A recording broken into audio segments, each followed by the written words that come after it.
JTFoot.fr, fournisseur officiel de football. Bonjour à tous et bienvenue dans ce dernier JT Foot Mercato de la semaine. On commence avec l'équipe de France qui a validé sa qualification pour la Coupe du Monde hier soir après un large succès 4-0 face à l'Ukraine. Malgré cela, il reste encore un match à disputer en Azerbaïdjan dimanche pour les hommes de Didier Deschamps. Un déplacement que ne feront pas 3 joueurs de l'équipe. Pas de surprise pour 2 d'entre eux. Eduardo Camavinga, blessé à l'ischio-jambier, rentre à Madrid tandis que Manu Koné est lui suspendu après un carton jaune reçu hier soir. En revanche, la FFF annonce sur son site officiel que le capitaine des Bleus Kylian Mbappé a toujours une inflammation de la cheville droite et rentre à Madrid pour effectuer des examens. Avec ce ticket composté pour la Coupe du Monde 2026, les Bleus se présenteront l'esprit léger à Bakou. Cela devrait être aussi l'occasion pour le coach Didier Deschamps de faire tourner son effectif et Lucas Chevalier devrait effectuer sa grande première. Passé devant Brice Samba dans la hiérarchie, il pourrait bien connaître son baptême du feu. D'après les informations de RMC Sport, Didier Deschamps avait déjà cette idée en tête pour ce rassemblement comme il avait offert du temps de jeu à Samba contre la Grèce en novembre 2023, une fois la qualification pour l'Euro validée. Cette option a été confortée par le scénario d'hier, appelé en équipe nationale depuis un an maintenant. Le Parisien n'a jamais eu l'opportunité de revêtir le maillot français chez les A et pourrait s'illustrer dimanche. Toujours au sujet des Bleus, la FFF s'active depuis plusieurs mois pour identifier le camp de base idéal parmi les 65 options proposées par la FIFA avec une préférence marquée pour les États-Unis. Le staff de Didier Deschamps privilégie un cadre moderne, simple et fonctionnel à l'image du modèle de Doha en 2022. Le Mexique et le Canada, également pays hôtes, sont quasiment exclus en raison du peu de matchs que les Bleus pourraient y disputer selon les premières projections. Une délégation de la FFF effectuera un tour des installations après le tirage prévu le 5 décembre avant que le sélectionneur ne valide définitivement le site retenu avant le 9 janvier comme l'exige la FIFA. En parallèle, la France prépare également son programme d'avant-mondial avec 2 matchs amicaux prévus en mars puis 2 nouvelles rencontres entre le 1er et le 9 juin. Ces derniers tests pourraient avoir lieu directement aux États-Unis pour anticiper la chaleur, les longs trajets et le décalage horaire, une option qui serait privilégiée par Didier Deschamps. La FFF étudie notamment la possibilité d'affronter le Brésil et les États-Unis, 2 adversaires envisagés pour calibrer le groupe avant l'entrée en lice en Coupe du Monde. D'ailleurs, maintenant que les Bleus ont décroché leur billet, vous vous demandez sûrement comment va fonctionner cette nouvelle Coupe du Monde à 48 équipes. Et bien pour le savoir, on vous a fait une vidéo récapitulative sur la chaîne Foot Mercato FC, je vous invite à aller visionner ça. À Marseille à présent, le cas du jeune Daryl Bacola sera probablement l'une des priorités de l'hiver. Selon l'équipe, le club marseillais souhaite sécuriser son avenir en négociant une prolongation de contrat. Cette démarche est également motivée par l'intérêt croissant de clubs étrangers dont l'Eintracht Francfort qui suit de près la progression du joueur. Malgré un salaire confortable et une situation stable à Marseille, Bacola semble attentif aux perspectives sportives et à sa possibilité de s'imposer durablement au sein d'un effectif pro. L'OM doit donc agir rapidement pour convaincre Bacola de rester avant que des opportunités extérieures ne s'accélèrent. Toujours dans le sud, mais à Toulouse, le milieu toulousain Abou Francis s'est gravement blessé avec le Ghana face au Japon. En souhaitant contrer un tir du Japon, sa jambe s'est fracturée, une grave blessure qui risque fortement de remettre en question la présence du milieu au mondial. De son côté, le TFC n'a pas tardé à lui envoyer un message de soutien sur ses réseaux sociaux. Les images sont terribles et nous t'envoyons toutes nos forces et toutes nos pensées, Francis. Tout le club sera à tes côtés pour surmonter cette épreuve. En Espagne, désormais, Kylian Mbappé a fait la tournée des médias hier et a notamment évoqué la situation du Real Madrid et de Xabi Alonso au micro de la presse espagnole. Que voulez-vous que je dise? Je n'ai rien à dire. Quand on ne gagne pas de match au Real Madrid, les gens parlent beaucoup et nous n'avons pas gagné les 2 derniers. Au final, nous sommes en tête de la Liga et parmi les 8 meilleures équipes de la Ligue des Champions. Ce n'est pas parfait, mais nous savons que lorsque les choses ne fonctionnent pas sur le terrain, les gens parlent et parlent encore. Mais nous sommes unis pour remporter tous les titres cette année. Le message est passé. Toujours à Madrid, il va y avoir du mouvement cet hiver. Comme indiqué, Endrick a déjà pris sa décision de partir et a de grandes chances de se retrouver du côté de l'Olympique lyonnais pour un prêt de 6 mois. De son côté, Rodrigo, dépité par son statut de remplaçant, voudrait aussi quitter le club madrilène. En revanche, un autre joueur peu utilisé par Xabi Alonso veut s'accrocher et convaincre le coach de lui faire une place dans l'équipe. Il s'agit de la révélation du mondial des clubs Gonzalo Garcia. Comme l'indique AS, l'attaquant espagnol de 21 ans n'a disputé que 7 minutes depuis octobre. Mais pas de quoi le décourager, l'Espagnol veut continuer de travailler dur pour convaincre son entraîneur et estime être en mesure d'avoir un rôle un peu plus important dans l'équipe.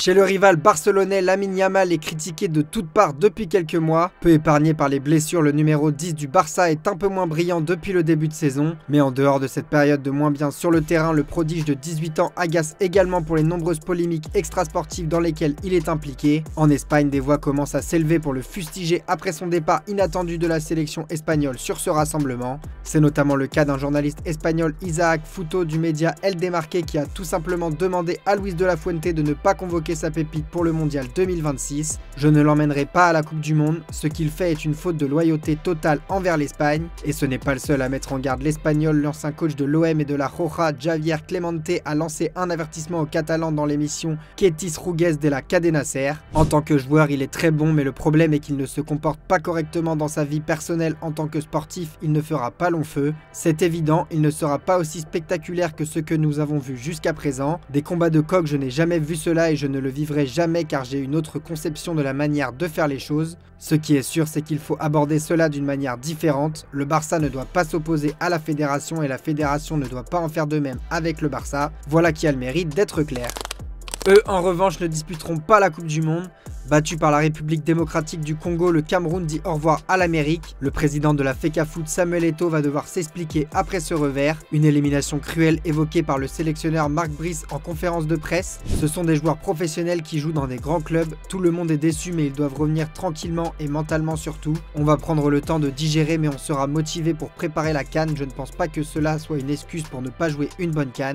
Du côté de la presse, on est beaucoup moins calme. C'est le cas d'Actu Cameroun qui évoque une désillusion totale pour les Lions indomptables. Et désormais, le pays cherche des coupables et le nom de Bryan Mbeumo, déjà peu à son avantage contre l'Angola, a été cité par Afrique-Foot qui le place parmi ses flops du match. Enfin, Samuel Eto'o en prend aussi pour son grade. Toujours sur Actu Cameroun, le journaliste Jean-Claude MBD a lâché. Mark Brice a un contrat et un argument solide.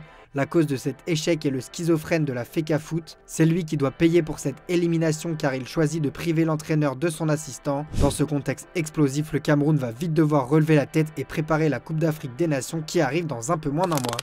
En Angleterre, Manchester City lorgne sur Vincent Kompany. Le Belge fait sensation au FC Bayern en insufflant un nouvel élan grâce à un style de jeu clair et une autorité naturelle. Pourtant, les rumeurs d'un départ vers Manchester City persistent. Selon The Times, le Belge reste dans le viseur des dirigeants anglais pour succéder à Pep Guardiola. Son contrat court jusqu'en 2027, mais l'Espagnol pourrait quitter les Sky Blues à l'issue de la saison. Malgré cette spéculation, Kompany vient tout juste de prolonger son contrat avec le Bayern jusqu'en 2029, témoignant de la confiance et de l'ambition du club de le voir bâtir son projet sur le long terme. Néanmoins, Manchester City continue de nourrir l'espoir de voir l'ancien capitaine revenir et pour de nombreux supporters Citizens, Kompany reste un choix privilégié tant ses 11 années passées au club anglais restent marquantes. Mauvaise nouvelle pour l'Inter Milan et les Pays-Bas. Denzel Dumfries a ressenti une gêne à la cheville à l'entraînement et avait inquiété Ronald Koeman, son entraîneur, qui avait expliqué en conférence de presse que son défenseur droit ne risquait pas d'être de la partie face à la Pologne ce samedi. Et le verdict est tombé ce vendredi et il est sans appel. Le piston droit de 29 ans va retourner en Italie pour se soigner après cette blessure à la cheville. Selon Sky Italia, Dumfries va retourner à Milan ce samedi pour entamer son processus de retour à la compétition au plus vite. Il quitte ainsi le rassemblement des Néerlandais et ne sera pas disponible ce soir face à la Pologne.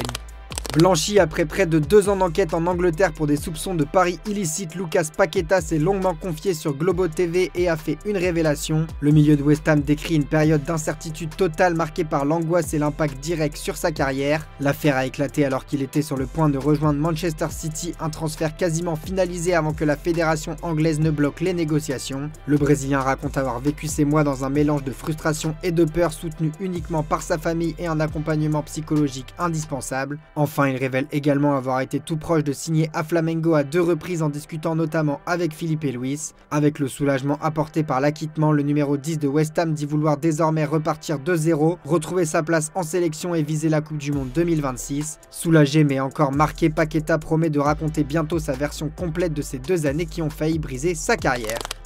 Les Bleus ont leur ticket pour l'Amérique et ça se fait en équipe. Alors on vous laisse sur ces images de joie après leur succès d'hier soir face à l'Ukraine. Merci de nous avoir suivis et on se dit à demain pour la traditionnelle revue de presse sur Foot Mercato.